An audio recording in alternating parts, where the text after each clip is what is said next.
Picture this. You're at a cafe. Someone asks you a simple question. So, where are you from? And you know the answer. You know every single word. You have said this exact sentence 100 times in your head, but suddenly, nothing comes out. You just smile, you say sorry in your own language, and you walk away, feeling absolutely terrible. If you just nodded at that story, well, then this episode is definitely for you. Welcome to Word Nerds. I'm Lila. And I'm Kai. And today, we're talking about one of the most frustrating experiences in language learning. You know, knowing a language, but not being able to actually speak it. We have a name for this. Actually, Kai has a name for this. I just call it the freeze.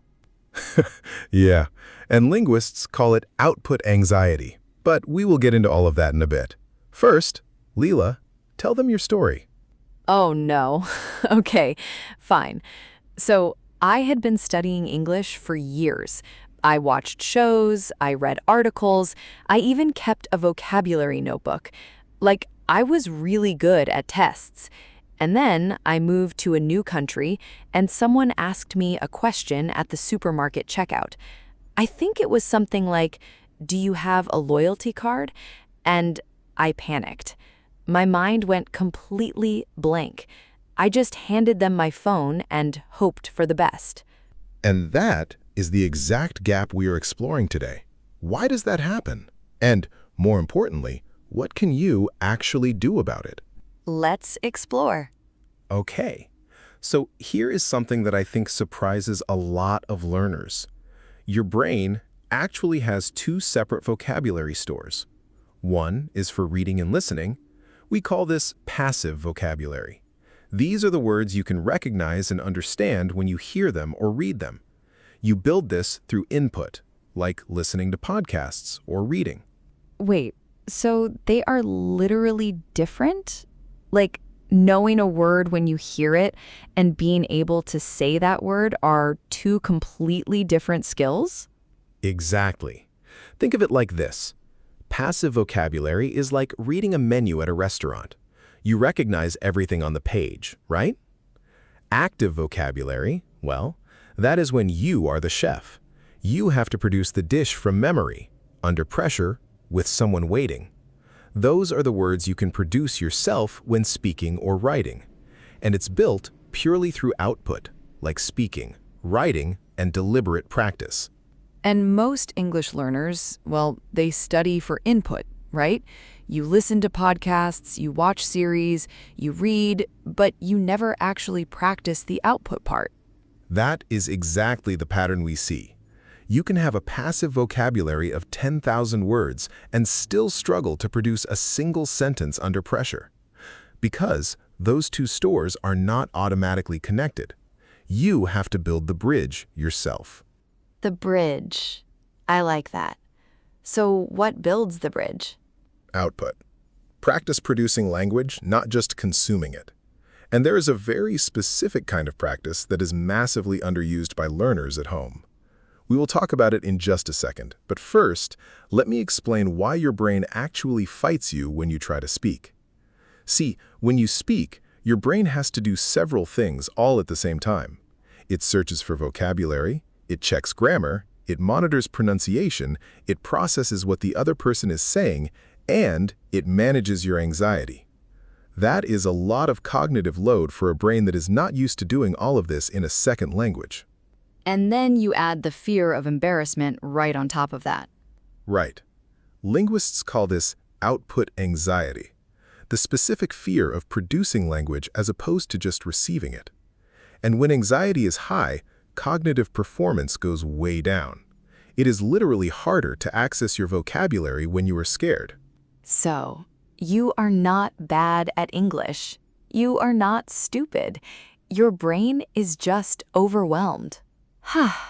That is actually really comforting to hear. That is the message. And the solution is not to just be brave and talk to more people, it is to reduce the cognitive load through practice. Specifically, low-pressure practice that you can do completely alone. Okay, so this is the part I am actually really excited about. Because when I discovered this, well, I felt a little silly at first, but it genuinely changed my speaking. Kai, introduce it. Talking to yourself. In English. Out loud. I know, I know. It sounds strange, but hear me out. There is no audience. There's no one to impress. There's no embarrassment. And your brain is still doing the exact same work it would do in a real conversation, searching for words, building sentences, making choices, just without the pressure. In language research, this is sometimes called private speech or inner rehearsal. Children do it naturally when they're learning their first language. They narrate their own play. Adults, we forget to do this. But it works at any age. So here are 3 techniques that actually helped me. The first one, and the easiest, is narrating your day. When you make your coffee in the morning, you just describe what you're doing out loud. I'm making coffee. I'm pouring the water into the machine. I don't have milk today, so I'll drink it black. It sounds ridiculous, but it is also one of the most effective things I have ever done for my speaking. Because you're moving vocabulary from passive to active. Every single word you produce yourself goes into a completely different neural pathway than the words you just read or listened to. You are, literally, rewiring how you access language. The second technique, and this one is Kai's favorite, is called shadow talking, or I call it the shadow voice. Yes. So, you watch a scene in a TV show or a YouTube video. You pause it, and then you try to continue the conversation as if you are the character. Or you repeat what they just said in the same rhythm, same intonation, same emotion. You are not just repeating words, you are borrowing the pattern of fluent speech. And this helps so much with the speed problem, because one thing that freezes people, and it definitely froze me, is not that you don't know the word, it is that you can't produce it fast enough. Shadowing trains your brain to retrieve words at speaking speed, not at reading speed. Retrieval speed is one of the most underrated aspects of speaking fluency. You can know a word perfectly and still not be able to use it in real time because your retrieval pathway is slow. Output practice fixes that. And the third technique, which I still do, by the way, is the self-debate or self-interview.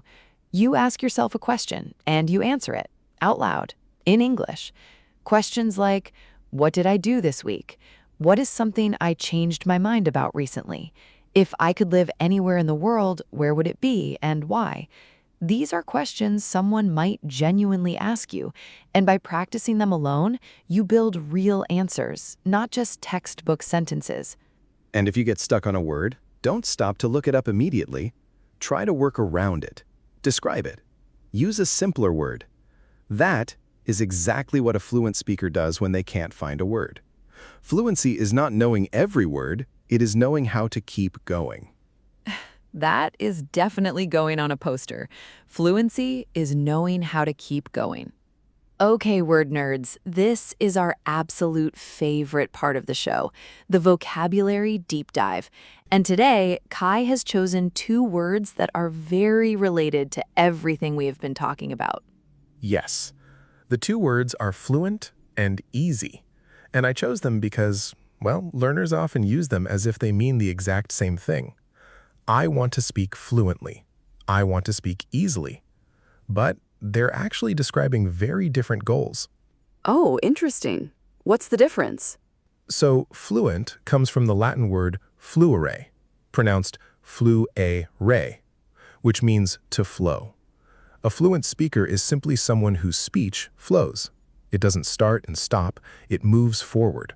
Fluency is really about rhythm and continuity, not perfection. You can be fluent and still make grammar mistakes. So, fluent is observable. Other people can hear it. Easy is internal. It is how you feel when you speak. Perfectly said. And this matters for your learning goals. Because if you only chase fluency, sounding smooth from the outside, you might still feel anxious inside. But if you build towards ease through practice, through repetition, through those talking alone techniques, eventually, speaking stops being hard work. It starts to feel like just talking. Word of the episode. What's your pick? My pick is automaticity, pronounced automaticity. It means the state of performing a skill without conscious thought, achieved through extensive practice. It's the difference between having to think about driving and just driving. This is the real goal, not just speaking English automatically. Okay, we always end with one habit. One thing you can actually start this week. Not a plan, not a full schedule, one habit. Kai, you first. Mine is simple. Spend 2 minutes every morning narrating what you are doing. Out loud, not in your head, out loud. Make your coffee, get dressed, whatever. Just describe it as you go. 2 minutes, that is all. After 2 weeks, you will be shocked how much easier it feels. I love that one. Mine is the self-interview, but with one specific question. Write it on a piece of paper and put it somewhere you will see it every day.